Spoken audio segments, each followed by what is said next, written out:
I finally arrived at my house at 3 o'clock on Saturday night. On the way back from Aberdeen to London, the traffic was terrible. This always happens on Fridays, and there was a lot of traffic on the freeway, which delayed me for several hours. I thought that Vicky, my wife, would have been in bed by now, but I was surprised that she didn't leave the light on for me. Taking my bags and briefcase out of the trunk of the car, which I almost managed to carry all at once, I waddled up to the front door. As soon as I walked inside, I knew something was very wrong. The house was cold. Apparently, the heating was turned off or turned on very weakly. This was unusual because Vicky did not tolerate the cold well. After placing my bags on the floor, I turned on the light and was shocked to see that some of our furniture was missing.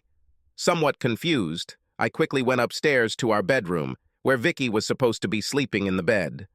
The bed was empty, the closet doors and dresser drawers were open, and almost all of Vicky's clothes were gone. I stood there in shock for a few moments. What the hell is going on here? Thinking that a little something to drink would be a good idea, I returned to our living room. I grabbed a bottle of rum from the bar, then collapsed into my deep chair to contemplate the situation in which I found myself. It was very obvious that my loving wife had left me. But why? Vicky and I were married for almost 19 years. We had two wonderful 18-year-old twin girls, both in their first year at Bristol University. Don't try to do a little math. Vicky was 5 months pregnant when we got married.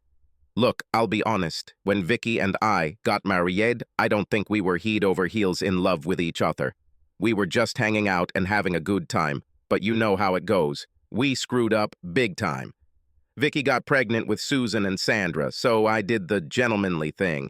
Hell, there was nothing more I could do. My old man would have killed me if I didn't do it. But love is a strange thing. I soon found myself completely in love with Vicky and my girls. Almost my entire life revolved around them. Whatever Vicky wanted, I would break my back to get it. I don't care what anyone says.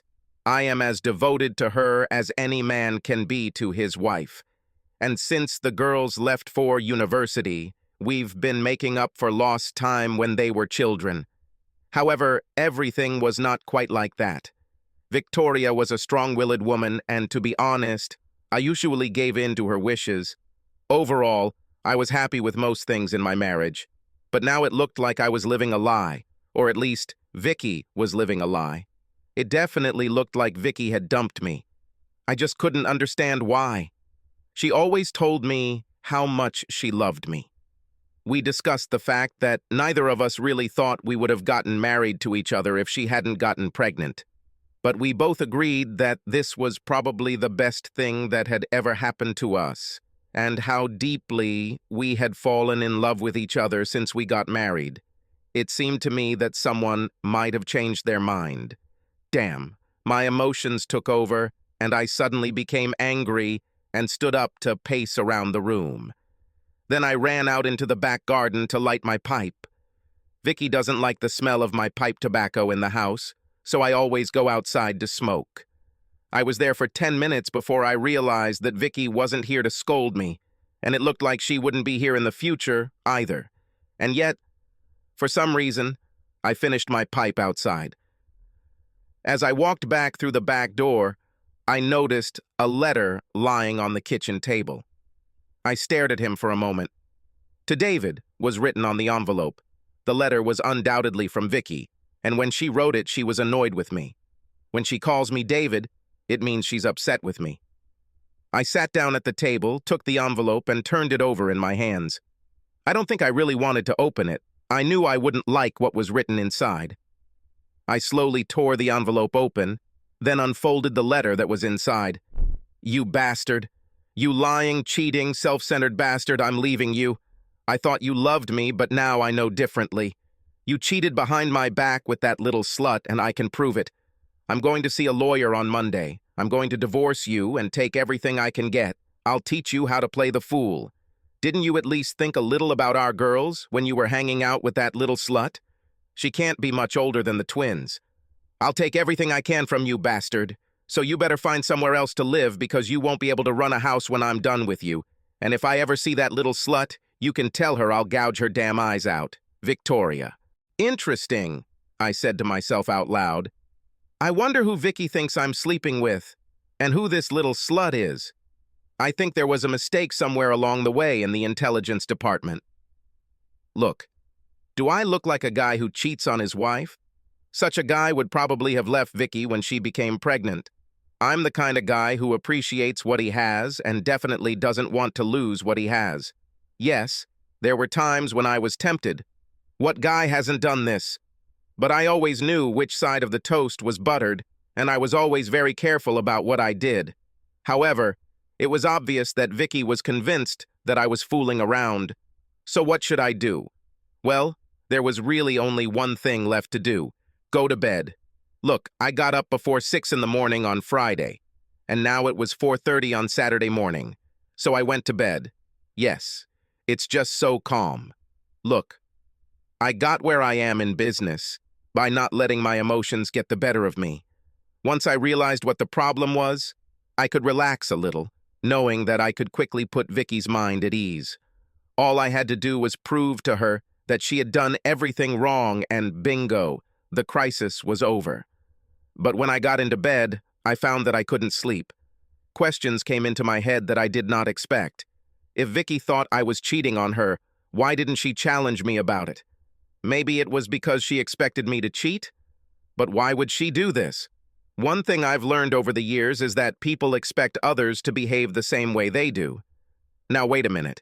Could Vicky have thought that I was cheating on her because she was playing with me, and then being suspicious of me for some reason? She assumed that I was cheating on her. At this thought, I jumped out of bed like someone shot. This was serious.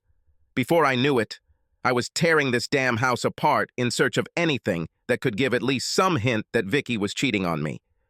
I turned her sewing room upside down. There was little point in searching through her bedroom drawers. They were all empty. Then I turned on the computer. It took me several hours to search it. I hacked her email passwords pretty quickly and then spent hours looking through internet history files. A big waste of damn time, but a necessary one. I found absolutely nothing other than Vicky's hunt for a divorce lawyer. She did so on Thursday. But I couldn't find any indication that she actually contacted the lawyer she apparently chose. I had an evil idea. The only way to win the battle is to go on the offensive. It was an unlikely chance, but I decided to give it a try anyway. Just after 9 a.m., I emailed the lawyer she had apparently chosen to act on my behalf in the divorce case. There was a slim chance that Vicky hadn't actually spoken to her yet. I'm lucky. A few minutes after I sent the email, she replied, asking me to come to the office as soon as possible, which I did. Just after 10 a.m. on Saturday morning, I handed Maria Grant the check, and from that moment on, she became my lawyer. Vicky couldn't understand that some lawyers work on Saturdays. After I told Maria what I found at home and showed her the letter, she asked me if I had ever cheated on my marriage. I told her that I love my wife, and since we got married, I haven't done anything that I felt would jeopardize my marriage. Maria told me to sit quietly. I should try to find out where Vicky went and talk to her. Maria thought that it was probably just a misunderstanding and that everything could be sorted out if we could communicate a little. I returned home and began the hunt for Vicky. I called her parents and brother, but they said they hadn't heard from her and she wasn't with them. Obviously, she didn't tell them anything. The same was true for her sister, but I decided that she lived too far away for Vicky to go there. Vicky's family, although she obviously kept them in the dark about leaving me, immediately took my side once I told them why she left. The next call I made was one I wasn't looking forward to, but I knew it was truly my last chance. It was Vicky's friend, Chantel. Chantel has been divorced twice, and honestly, I don't blame the guys. Chantel can be cute as a kitten one minute, but can turn into a complete bitch the next. Vicky and Chantel have been friends since school. Whenever Chantel wasn't with one of her many fans, she was usually with Vicky. Vicky and Chantel had a hen party every couple of weeks or so, and it wasn't unusual for Vicky to call me and ask me to pick her up. Vicky and I often laughed about this. You see, I always thought I could trust Vicky. As soon as Chantel found a boyfriend, Vicky would call me in as backup. I dialed Chantel's number and immediately knew I was in the right place. Chantel started screaming at me as soon as she heard my voice. I quietly demanded to speak to Victoria, but Chantel denied she was there. I was sure this was the case as it was the only place left she could go, and Chantel's rant told me that she knew all about Vicky leaving me. After about 5 minutes, I gave up and hung up. Negative emotions washed over me again, and I went outside again to fill another pipe. While I was there, I pulled myself together and started thinking again. Vicky was playing games. This escape without talking to me was calculated to drive me crazy. Well, that wasn't supposed to turn me on anymore. I haven't done anything that I should be ashamed of. Okay, Vicky, if you want to play games, I'll damn well play games. I rushed back into the house and called the twins. They were completely stunned when I told them that their mother abandoned me. Of course, I told them I didn't do anything to make Vicky leave me, and I'm pretty sure I convinced them. I also told them that I thought Vicky was staying with Chantel, and then said that as far as I was concerned, she could continue to stay there. The girls said they thought it was all just a stupid misunderstanding, and that their mother would come to her senses soon. I know I really shouldn't have brought the girls into this, but we were playing stupid games, and I knew they would give their mother a good beating for it. Then I went to the garage. When we bought the house, I changed the lock cylinders on the outside doors, actually for 2 reasons. Firstly, we did not know whether we had been given all the keys to the house, and secondly, we had a suitable set of larvae. All external doors had the same key. This eliminates the need to carry many keys with you. It only takes a few minutes to install the Euro-lock cylinder. Now I replaced all the cylinders with the originals, then disconnected the garage door opener and locked the bolt. Vicky wanted to leave. Well, now she was damn free and couldn't go back. While I was fiddling with the shutters in the garage, old man Blake, my neighbor from across the road, came up to me. He and his missus are a nosy couple, so I'm guessing he saw Vicky moving and came over to see what gossip he could gather. He didn't get much out of me, but I did find out that Ryder's rental truck showed up Friday morning and 2 guys and a woman helped Vicky move a lot of stuff out of the house. The 2 guys left in the truck, and Vicky followed them in her Saab. The other woman drove off in a pink Volkswagen Beetle. I was right. It was Chantel. That nasty little pink bug belonged to her. That night I closed all the curtains downstairs in the house and closed the blinds on the garage windows. No one from the outside could see inside, but I could see the front door through the CCTV. I installed it a few years ago so Vicky could see who was at the door when I wasn't home. Then I called Chantel again. I told you, David. Victoria is not here. I don't know where she is, and even if I did, I still wouldn't tell you, you cheating bastard. It's all right, Chantel. I understand. I just want you to give Vicky a message from me. That is, if you happen to see her. Tell her that since she decided to believe some stupid rumor without even talking to me, I don't think I want to know where she went. I actually don't think I want to see her again. If by any chance you hear from her, could you please ask her to tell me where my lawyer should send the divorce papers? I'm going to divorce her for desertion. We'll just see who gets the short end of the stick in her little game. You can't do this. She's going to divorce you for adultery. For her to do that, Chantel, I would actually have to commit adultery with someone. And since I know what I did or didn't do, I think I'm quite safe on that score. Now don't worry about your little head. The divorce will be decided in my favor, because Vicky got it into her head to leave me. I have a stupid letter here from her where she says she does just that. My lawyer says that's all I need. But you were seen. I hung up and then unplugged the phone. That little slip from Chantel was all I needed to hear. She said I and then changed her mind and said, you were seen, starting with the last half of the sentence. I decided that Chantel thought she had seen me somewhere with another woman. So, will Chantel tell Vicky exactly what I said? And will it make Vicky doubtful? I went to the kitchen and cooked myself some food. Then, when it was completely dark outside, I slipped out the back door and walked around the house to make sure no one could see inside.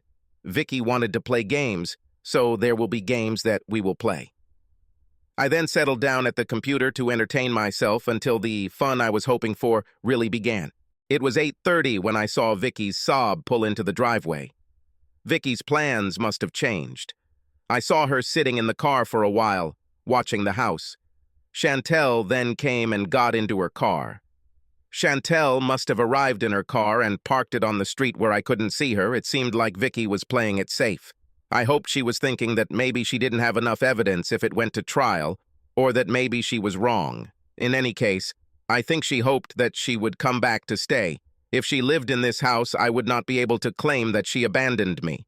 After waiting about 15 minutes, Vicky got out of the car and tried to unlock the front door. I realized she was probably trying to open the garage door with the remote control, but eventually gave up. Of course, her key didn't fit the lock. Vicky rang the doorbell a couple of times and even called out to me through the mailbox. Chantel got out of the Saab and joined her. I heard them talking, but other than Chantel saying, "Try the other door," I couldn't hear anything else. They both moved out of CCTV range, and I soon heard them at the kitchen door. Then at the patio door, less than 5 feet away from me. The next minute, they were at the front door again. After trying to open the front door again, Vicky walked over and attempted to lift the garage shutters by hand. Throwing this away as a bad idea, the two of them returned to the Saab and stood next to it for some time, talking animatedly. It ended when Chantel left and Vicky returned to her car. For the next half hour, Vicky sat there, apparently making repeated calls on her cell phone. But she didn't really talk to anyone. I could only assume she was making calls to her home phone, but the line was disconnected. Chantel then returned with a bag from McDonald's. She joined Vicky in the Saab, and they stayed there until well after midnight, when they left quite unexpectedly. Poking my head out from behind the curtain, I saw that they had left Chantel's Volkswagen parked on the street, so I assumed they were planning to return the next morning. They sat there in the driveway all Sunday afternoon with Chantel making numerous trips to McDonald's, which is not too far away. They left again just after midnight. But this time, they also took Chantel's car. I assumed Chantel needed it to go to work the next morning. On Monday, I got up and left the house very early, just in case Vicky showed up again. I walked out to the motorway service area, where I ordered a dubious breakfast. Then I sat and read the daily newspapers until it was time for me to go to work. Unusually for me, I was the first one that morning. I figured the game would end today. Vicky was supposed to call me at the office, but I figured I'd gotten some payback for scaring me on Friday night.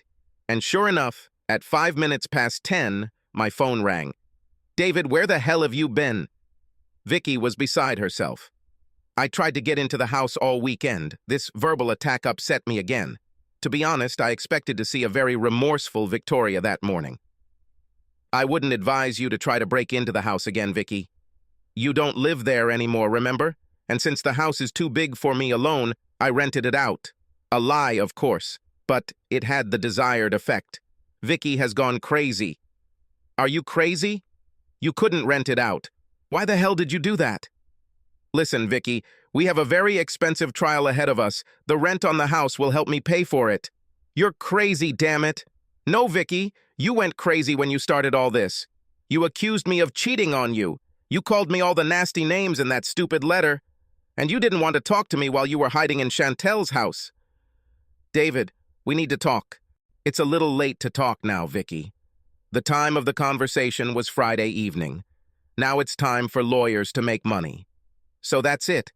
You don't even regret what you did. Are you just happy to see my back after 20 years? Wow, hang in there, girl. First of all, I have nothing to regret. You were the one who left a little. You were the one who left the stupid note that almost gave me a heart attack. And it was you who started talking about divorce. Now, I suggest you go and see that lawyer you so quickly threatened me with and find out what he has to say. Then call me back with his details so I can pass them on to my lawyer. Goodbye, Victoria." I hung up. Have I gone too far? Well, yes, that's probably how it was. But as far as I'm concerned, there's only one thing worse than discovering your spouse has been playing behind your back. And that's when the person you love doesn't trust you as much as they should. I made a couple of phone calls that I thought were necessary. The first was to Ryder Truck Rental. I needed to check something out with them. They gave me a phone number, and I had a long conversation with a very remorseful little man. I met him once at one of Chantel's parties. I think I scared the crap out of him. I then made an international call and covered the issue. Half an hour later, Maria Grant called me. She was a little annoyed with me. Mr. Paulson, we were just visited by your wife, and I strongly suspect that you knew that she intended to hire me today to act on her behalf. Well, yes, I really suspected that was exactly what she was going to do. But since you are the best divorce lawyer here, I thought it would be much better if you represented me. My clerk sent her to another lawyer. I warn you that it is very good and expensive. Maria, I don't want to offend you, but could you tell me if there are lawyers who are not expensive? Don't be offended, David. It's your money and you can say whatever you like. But why don't you talk to her and sort out this whole mess? The answer to this question lies in the name. Victoria calls me David. It means she's mad at me. She won't hear what I have to say when I tell her I didn't have an affair. She doesn't want to believe me. If she did, she would call me Dave. Everything is very simple. Victoria never called me David. I'm not sure I understand your logic, but I really think you two should get together and talk. Well, I'm ready to do it when Victoria agrees to listen. But then I need to ask her some pretty important questions. If I don't get the answers I need, you will definitely be pursuing our divorce. David, do you have reason to believe that your wife cheated on you or something like that? Not really, but she seemed to believe pretty quickly that I was cheating. I always thought that people expect others to behave the same way as themselves. I just wondered if Victoria was as faithful to me as she expects me to be. She seemed to be very quick to judge me. I think I understand your logic now. But this is not something I have encountered before. Well, let's see what happens next, shall we? I'll call you later, Maria. I barely worked the rest of the morning, and it wasn't until about 12 that Vicky called me back. Dave, we need to talk. I stopped the attack immediately and agreed to meet her at 2 o'clock in a pub down the road from my office. At first, Vicky seemed surprised by what she took to be my sudden capitulation, but when she started calling me David again, I realized the fight wasn't over yet. I was sitting in a quiet corner when Vicky walked into the bar. She came and sat opposite me, although I thought she would sit next to me. "Aren't you going to buy me a drink?" she asked. "No, you can buy your own damn drinks. Remember, you left me. You don't need me." Vicky was stunned. I think she still thought I cheated on her and so had to defend myself. She stood up and walked over to the bar to buy herself something to drink. "Well, what can you say in your defense?" she asked when she returned.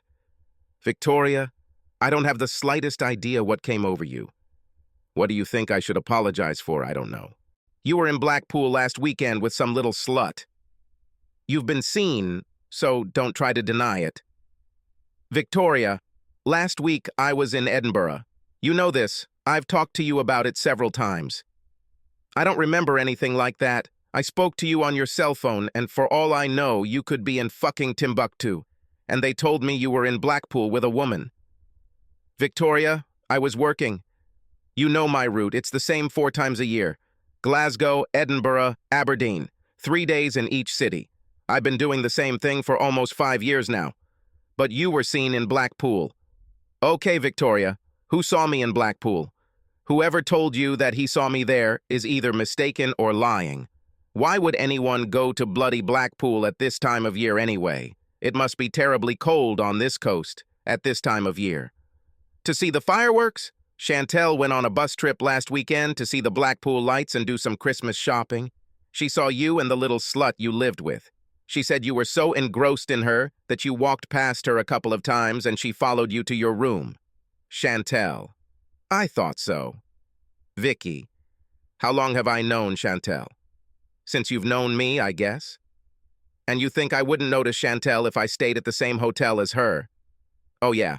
How long did I have to share the hotel with her? On the weekend. She went on a weekend trip, from Friday to Monday. Where is your logic, Victoria? Chantel is not my favorite person, but she's beautiful. Do you really think that I, as a man, wouldn't notice those sexy short skirts she wears, or that pair of tits that appear around the corner 10 minutes before her? Victoria looked slightly embarrassed. I think the argument was almost over, and she was about to capitulate and start apologizing when the door swung open and Chantel walked into the bar. She made a beeline for our booth and then, to my surprise, plopped down on the seat next to me, trapping me. With a look of triumph on her face, she pulled out a small folder of the type that photographs are kept in. Now, you bastard, explain it, she demanded, pulling photos out of the folder and shoving them under my nose. I quickly looked at the photos and then started smiling. I took them from Chantel's hands and turned them towards Victoria. Oh, didn't you recognize Mei Ling, Victoria? Look, Victoria, Chantel took some good photos of Mei Ling. I hope you remember my brother Chantel. You know, Chantel. I really didn't know they were there. Did you, Vicky? I believe their ship must have docked in Liverpool, and Philip must have also taken Mei Ling to see the Blackpool lights. You know that their ship usually docks in Amsterdam. My twin brother is married to Mei Ling, a beautiful little Chinese girl whom he met in Singapore several years ago. They live on a container ship, where he holds the position of first mate. The ship spends so little time in port that many married crew members accompany their spouses. Oh, and by the way, my brother and I are identical twins, as are my daughters. Twins are in my family, that's the rule. Vicky began to cry and Chantel sat with her mouth open, so I continued. Did you say hello to Phil, Chantel? If I remember correctly, you were crazy about him at our wedding, but that was a long time ago, wasn't it? Now they were both crying. Vicky, because she really screwed up, and Chantel, I guess, because she was upset that she brought Vicky into it. I sat and sipped my beer while the two of them recovered. After a while, they stopped crying, but it was obvious that they had no idea what to say. Chantel was the first to gather her courage. Dave, I'm sorry that I completely forgot about Phil. I really thought it was you. You look so much alike, Chantel finally said. Well, we definitely look alike after all. We are identical twins. And I wouldn't worry about Phil not recognizing you, Chantel. I doubt he would remember a slut like you. It was a little inappropriate, but I was still very angry. I'm so sorry, Dave. Now Vicky seemed to have regained her courage. I just didn't think about Philip. Can you forgive me for being so stupid? You have to understand what it looked like for me. No, damn it, I can't, I said angrily. Both girls suddenly had a very shocked look on their faces. I have a question for you, Vicky. Why? Why did you even think that I would cheat on you? We've been married for 19 years. During this time, have I ever given you any reason to doubt me? No, Dave, you were a wonderful husband and a great father to our girls. Then why were you so damn sure I was cheating on you? And before you answer that, think about it. Don't tell me it was because Chantel told you. It would mean that you trusted her more than me. I've been your husband, the guy who clothed you and fed you for the last 19 years. The guy who came running to find you when your so-called girlfriend found herself a stud for the evening during your joint night outs. Which, by the way, I never objected to. Vicky sat and looked at me. Apparently, she took my warning and thought before speaking. I waited a moment before continuing again. Why were you in such a hurry to believe that I would cheat on you? Maybe it's because in the past, you did things you shouldn't have done behind my back. You know that people tend to assume that others will behave the same way as themselves. See, this idea never occurred to me in the past. Maybe I'm dumb or something, but it never occurred to me that you would cheat on me when you were dating that slut. Because I could never imagine cheating on you, so I always believed that you wouldn't cheat on me either. But you moved the goalposts, Vicky, and now all that has changed. I think I was damn naive. Without thinking, you assumed that I was cheating on you. You didn't even bother to challenge me or anything. Your friend told you that I was cheating, and you accepted it as a fact, without question. Okay, now convince me that you never cheated on me. All those times you came home at 2 or 3 in the morning, and about those times when you stayed at Chantel's for the night. For that matter, what were you doing while I was away? Oh my God, Dave, I've never cheated on you. Honestly? Victoria finally exclaimed. Oh, that's what you say. But if that's the case, then who were those 2 idiots who drove that damn Ryder truck on Friday? And why did you kiss that little asshole? I saw Vicky literally jump when I said she kissed a guy. These are a couple of guys from Chantel's office. She asked them to help me. Oh yeah, and how did you pay them for their help when they delivered your things to Chantel's house? The same way Chantel pays for her services? Vicky knew what I was talking about. Chantel often told us how she pays to have her car serviced. I warned her many times that the garage owner's wife was a tough woman. I saw her in action once. Entertaining, but a little humiliating. Oh well, most guys love a good catfight. I never saw the girl she found her husband with again. No, I wouldn't do that. I just gave Mike a little kiss on the cheek to thank him for his help, that's all. It was just a light kiss. Yes, but it was in public, where the whole world could see you. What did he get in private at Chantel's house? Nothing, Dave. You have to believe me. They just unloaded the van and left. They should have brought the van back. If this is so, can you explain why they charged you extra? This van was not returned until 10 o'clock on Saturday morning. When you order a van online, girl, they email the paperwork back. I read this letter. The van was not returned until 10 o'clock on Saturday morning. So what really happened? Now I need to get out of here before I lose my temper. Let me out of here, Chantel, before I push you out of my way. Chantel stood up and I pushed past her. I turned back to Victoria. I'm not going to accept anything from you but the whole truth. I have a lot of friends who go to the same clubs that you and that slut went to. You better decide very quickly if you want to try to save our marriage. At this point, I don't care either way. But if anyone tells any stories about what you've been up to these last few years, you better make sure you tell me about it first. Be at my house at 8 tonight. I'll give you an hour to explain everything you need. Then I left the bar. Look, I'm not crazy, and I don't think Victoria is really like that. Although I never asked them to do so, my friends always kept a very close eye on Vicky and Chantel when they spent their nights out. Well, they looked after Chantel. Well, she's a known slut. But I was told that Victoria got a nickname in the clubs. She was known as the Ice Maiden. Vicky was known for being great at getting a laugh on the dance floor, but that was all she ever did. Now, Vicky's problem was that she didn't know who all my friends were or how much they had seen. If she behaved badly, she would have to tell me about it herself tonight. After eating lunch late in the evening, I decided there wasn't much point in going back to the office, so I returned home. Once home, I turned the phone back on, and when I entered the house, I was greeted by a flashing answering machine light. There were a few messages earlier in the day that Vicky apparently left before calling me at work. She wanted to know where I was and why she couldn't enter the house. Then a call came from Ricky Morris. Ricky and I went to school together. We weren't exactly friends back then, but let's just say that quietly it was with my help that he got such good grades on his homework. Ricky liked to play the tough guy when he was with his buddies, but in fact he wanted to do well in school, and I sort of acted as a private tutor for him. Dave, I've been trying to call you all damn weekend. What's the matter, buddy? Victoria and Chantel were at the club on Friday night. Chantel told everyone that you two had broken up. Call me, okay? I need to know how you react to this. I called Rick back, but before I could say anything, he announced that he would be right over and hung up. 10 minutes later, his car turned into my driveway. Like I said, Ricky is a tough man who had a lot of trouble with the police in his youth. He managed himself quite well once he entered a good gym where he took up amateur boxing. This somehow led to him becoming a bouncer at one of the big local nightclubs, and he eventually became the manager of the establishment. Some say he also co-owns a couple of local nightclubs. Anyway, like I said, Ricky has a soft spot for me and has always had my best interests at heart as far as Vicky is concerned. He would often call me at work or sometimes pop into the pub where I was having lunch and, without my permission, subtly tell me who Vicky was dancing with and who, if anyone, was trying to get along with her. I'm pretty sure that if any guy ever convinced her to go out, Ricky or his bouncers would have said something about it. It was Ricky who told me that Victoria's nickname was the Ice Maiden. Rick declined my offer of beer as he was working later, so we settled for coffee.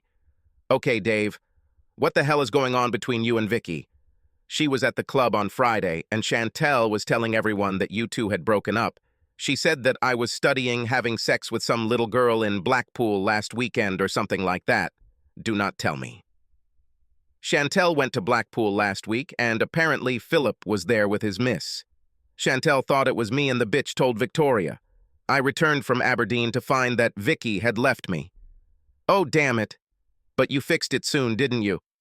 Well, not exactly, Rick. Let's just say we're playing mind games at the moment. I was really angry that Vicky didn't talk to me about it first. I wondered if she was playing behind my back. Hey, you don't stand a chance, dude. No one is getting into Vicky's pants. I'm 100% sure of that. When some of the guys heard there was trouble between you two, they thought they might get lucky on Friday night. But from what I heard, the ice was a hell of a lot colder than usual. Vicky and Chantel left long before closing time. Oh, and the taxi took the two of them straight to Chantel's home. I spoke to the driver. I thought you might want to know. Thank you, Ricky. It's good to have friends. It's all part of the service, Dave. Hey, it's high time you showed up at the club anyway. You never come to see your friends. From then on, the conversation turned to what old friends were doing and such. Before we knew it, it was almost 8 o'clock, and Ricky said he better go to the club. Ricky was just about to leave when Victoria turned into the driveway. I saw Victoria see Ricky when he reversed out. She had a confused look on her face as she clearly recognized him, but she had no idea that I knew him.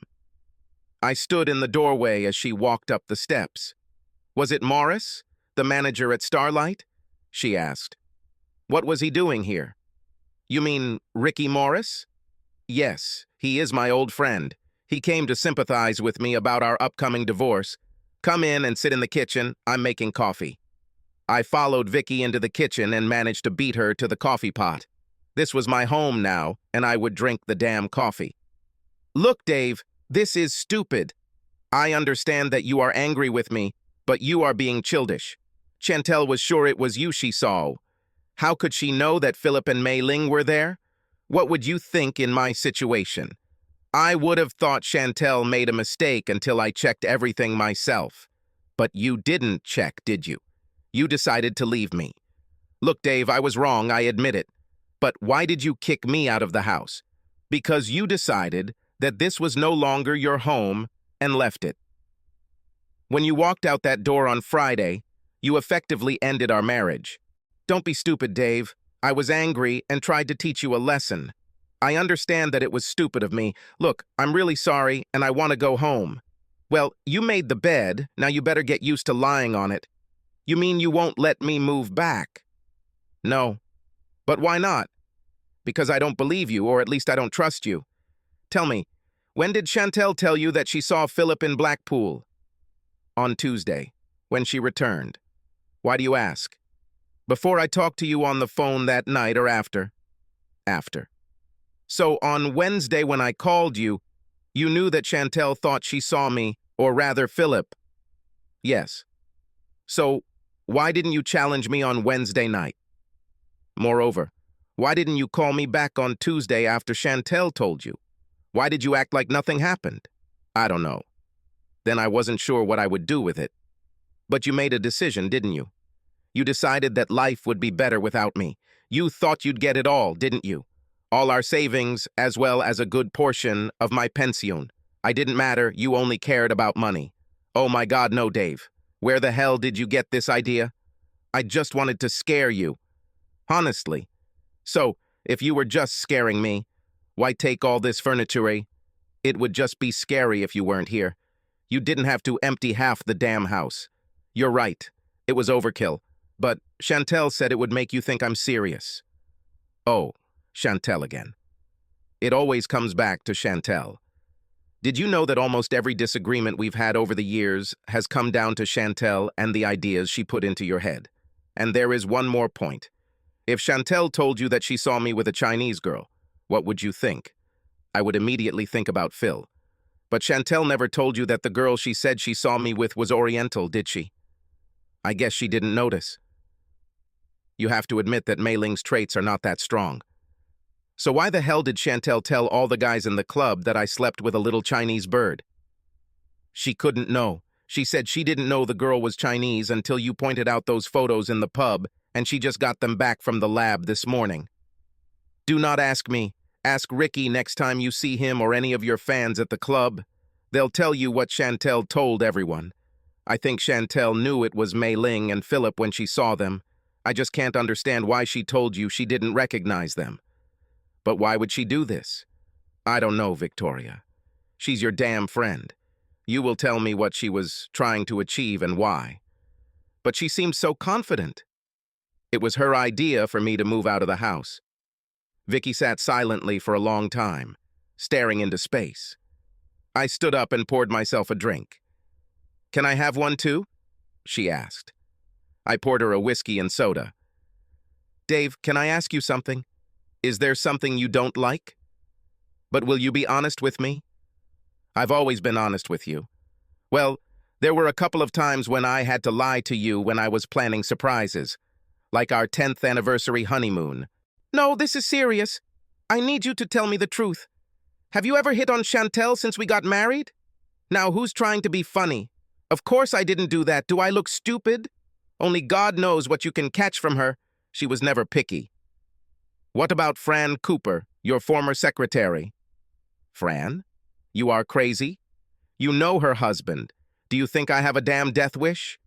So you never hit on Chantel, and you never had anything with Fran. Do not be silly. Why do you ask? You've definitely never kissed Fran? Well, of course, I kissed her several times. If I remember, her old man hunted for your tonsils under the mistletoe a few times at those Christmas parties. No, I mean, except for Christmas parties. Everyone kisses under the mistletoe. You're being stupid again. Only a fool would mix business with pleasure, and besides, I was very happy with the woman I had. Damn it, I was such a fool. I won't comment on it, but it will cost you more than you will ever know. Vicky looked at me with a look that should have made me rush to her to calm her down. My heart went out to her, but I still tried to maintain the moral high ground. I was still playing the role of the deceived husband. Then she turned on the tears. Oh damn, I lost the battle. I was already having enough trouble leaving the pub earlier in the day when she started crying. Then Vicky made a serious tactical mistake. If she sat next to me, I would then capitulate. I walked over and sat next to her, putting my arm around her shoulders. It seemed like an eternity passed before she stopped crying. You never did anything that you were ashamed of in our marriage, did you? Sure, baby. So why? Why what, Vicky? Why did Chantel tell me you did it? Why did she tell me she saw you with Fran? You better ask her about it, Victoria. She's your friend. No, she is not a friend. No more. I don't know why, but all the doubts I had about you and our married life were instilled in me by Chantel. What the hell are these doubts? Oh, the suspicions that you cheat when you're not at home, and that you had something with Fran. Why the hell have you never said anything about this in the past? Because I love you. I didn't want to bring our relationship to a break. I thought I would leave everything as it is and you would come back to me. I would never leave you, Vicky. I love you too much. Now I know it. I should have always known this. Sorry, Dave, I haven't been a very good wife. I didn't trust you enough. Can you forgive me? Oh, now I have a question. But I don't think I should answer. I think you need to answer this question yourself. Look into your heart and understand why you thought I would cheat on you. When you can understand this, I think you will get your answer.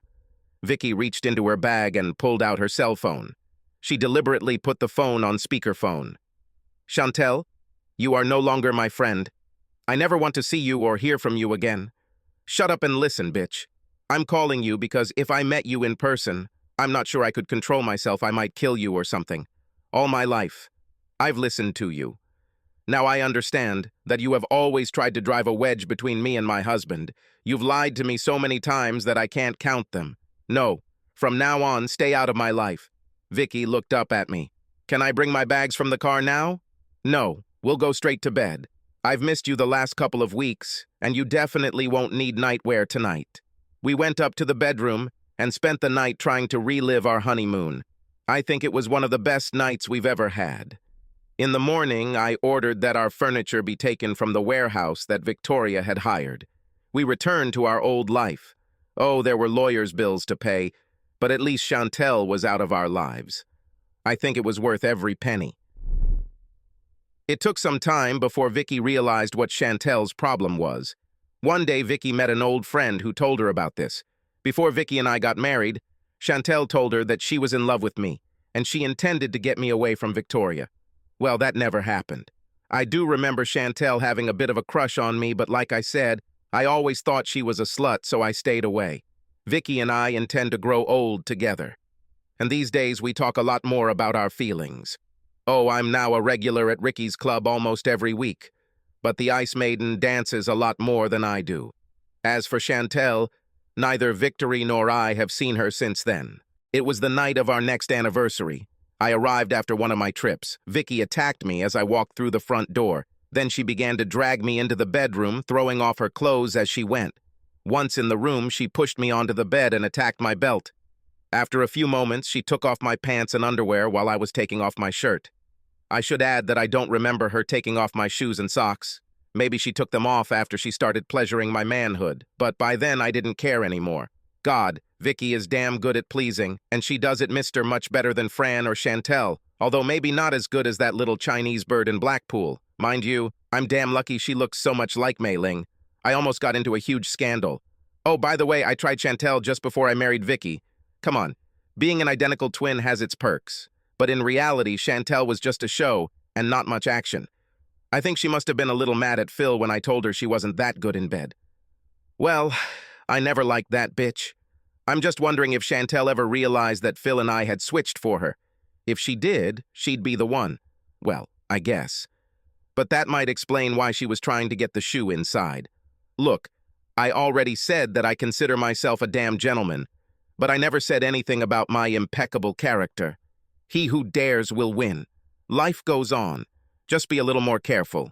Subscribe to our channel so that your second chaff doesn't cheat on you, and go ahead and listen to the next story, because this story is nothing compared to the next one.